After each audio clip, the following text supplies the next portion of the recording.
realmente intelectuales muy elevados desde muy pequeña.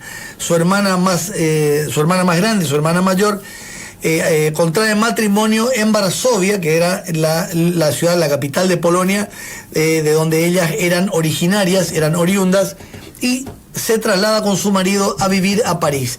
Para la suerte de Marie, ellos la llevan y logran obtener un domicilio muy cercano a la Universidad de París, ni más ni menos que a la Sorbona.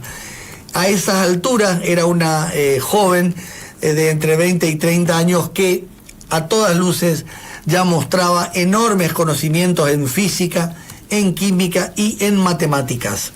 Logra de una manera muy meritoria obtener un espacio o un lugar en la cátedra del doctor Gabriel Lippmann, en la cátedra de física de la Sorbona, que a esas alturas, recordémoslo, no aceptaba ninguna mujer. Todo el claustro profesional, el claustro académico, estaba conformado estrictamente por hombres. Agreguémosle a este dato que estoy mencionando el detalle de que se trataba de una extranjera. O sea, María tenía todo por perder. Toda la contra, ¿no? Toda la contra totalmente. En ese interín, en una reunión social, conoce a Pierre Curie, un joven e interesante científico que ya había adquirido cierta fama en el ámbito académico, con varias presentaciones que había realizado, no solo en el ámbito de la física, sino también de la bioquímica. ¿Qué sucede? Se enamoran y llevan adelante el montaje de un pequeño laboratorio donde ella se obsesiona con un aparato que Pierre había fabricado, había construido años antes junto a otro gran científico como fue Henri Becquerel, el electrómetro. Ella utiliza el electrómetro y en el año 1902 logra separar las partículas del radio. Había ya descubierto el polonio y una vez descubiertos ambos elementos se presentan ante la misma cátedra de la facultad que a ella la había rechazado por ser polaca, por ser extranjera y por ser mujer, y terminan denunciando ante la opinión científica mundial la aparición de dos nuevos elementos en la tabla periódica de Mendeleev, el polonio y el radio, con una potencia nuclear, para que se entienda, mucho más elevada que el uranio y el plutonio.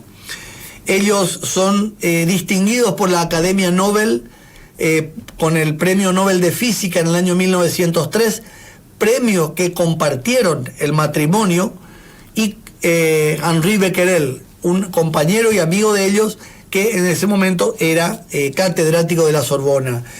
Se transforma de esta manera María o Marie, como tal era conocida, o Madame Curie, en la primera mujer en obtener el Premio Nobel de Física, luego el de Química, ella sola ya, porque el marido ya había fallecido, en 1911, es decir, 8 años después, y en... No sé cuántas personas habrán obtenido 2 veces el Premio Nobel. Son muy pocas. Vamos a ir buscando, pero son muy pocas, y mujeres todavía con lo que implicaba en esa época, Jorge. Sí. Imagínate vos, hay una foto que es tremenda. Están sentados, no sé, y parados también, como 30, 40 científicos y ella sola. Mira. Sentada adelante en una conferencia que aparentemente se habría dado en Austria, en Viena.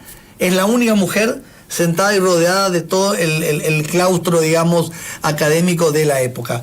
Bueno, viene la Primera Guerra Mundial. ¿Qué pasa con Marie? Ya Conrado Röntgen, un gran científico alemán, en 1896 había descubierto los rayos X, pero no se sabía, no se conocía las potencias negativas de estos elementos. Lamentablemente, ella, la exposición que ella tuvo durante tanto tiempo, y en esa época no se utilizaban protocolos, no había protocolos de protección, la manipulación de esos elementos sin barbijos, sin guantes, sin elementos de protección, terminaron deteriorando la salud, tanto de Pierre como de Marie, que luego obviamente fallece con el tiempo a causa de una anemia aplásica. Ahora voy a explicar esto. Llega la Primera Guerra Mundial, la primera hija del matrimonio, llamada Yvonne, creo que era el nombre de la hija de Irene, que también era científica, le dice a la madre: tenemos que ayudar de alguna manera al ejército de Francia en esta enorme lucha que se disputaba contra el ejército alemán. ¿Qué hace María? A través de su influencia llega hasta el ministro de Salud, que era Lippmann, justamente su ex profesor, y llegan hasta Georges Clemenceau, el presidente de Francia, quien en pleno conflicto, en plena conflagración mundial, le permite la instalación de laboratorios móviles de rayos X. ¿Por qué, Jorge? Porque en esa época los soldados se torcían el tobillo y los amputaban directamente. No esperaban la rehabilitación. Claro. Cualquier inconveniente, una raspadura, a efectos de evitar, digamos, la propagación de alguna enfermedad o una infección, directamente los amputaban. Y obviamente quedaban el resto de su vida sin los miembros. La instalación de estos laboratorios móviles de rayos X salvó la vida de miles y miles de soldados franceses e inclusive de otras nacionalidades que habían caído prisioneros a manos del ejército de Francia. Este fue uno de los grandes aportes que realizó Marie Curie a lo largo del extenso, digamos, conflicto que duró 4 años, pero pagó sus consecuencias. Lamentablemente, y luego de ello, al haber ya estaba en condiciones de construir su propio laboratorio y su propia academia, y allí siguió desarrollando enormes conocimientos y aportes a la ciencia. En el año 1934, a causa de una anemia aplásica sufrida a consecuencia de la exposición a los rayos X y también la tenencia permanente del radio. Ella dormía con una botellita de radio porque a la noche era incandescente y encendía y digamos, iluminaba como una especie de linterna.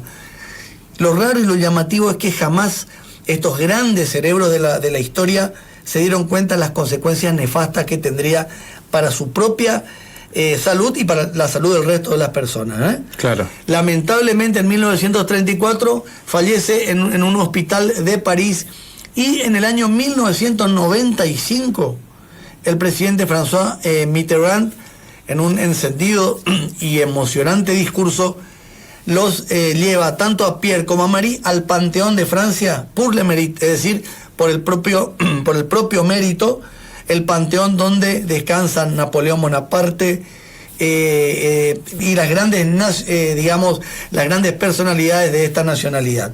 El Panteón de los Inválidos de París no está reservado para cualquiera.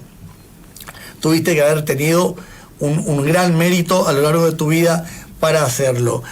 Les cuento otra curiosidad de la gran Marie. Todos los escritos de ella están tan contaminados de radioactividad que están guardados en unas cajas de plomo. Claro, además eso permanece miles de años. Miles de años, exactamente. La persona que quiera acceder a los mismos tiene que cumplimentar una serie de protocolos tremendos para preservar eso.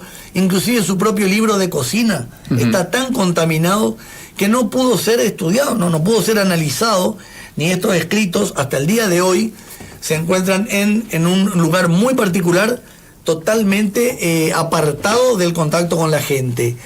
Reitero, lo raro y lo llamativo es que ellos no pudieron detectar el inmenso daño que generaban el uranio, el plutonio, el cadmio, el polonio y el radio.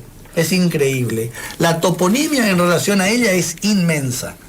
Universidades del mundo, películas a nombre de ella. Ahora la última, creo que salió Madame Curie en Netflix, muy linda, muy buena película, protagonizada por esta gran actriz llamada Rosamund Pike, creo que es inglesa, muy bonita aparte. Un asteroide tiene el nombre de Marie Curie. En Polonia, la Universidad de Ciencias Exactas tiene el nombre de ella. En Francia también hay un departamento, hay un laboratorio. En definitiva, el mundo científico terminó rindiéndose a los pies de quien fue la primera y la más, ¿cómo decir? La que genera mayor en las mujeres. Ayúdame con la palabra que se me fue. Sí, como se le dice, empoderamiento. La más inspiradora, exactamente. La más inspiradora de las mujeres del ámbito de la ciencia, luego de una encuesta realizada a lo largo de todas las personalidades del siglo XX, la gran Marie Sklodowska-Curie. Muy bien, gracias Julio, aplauso como siempre.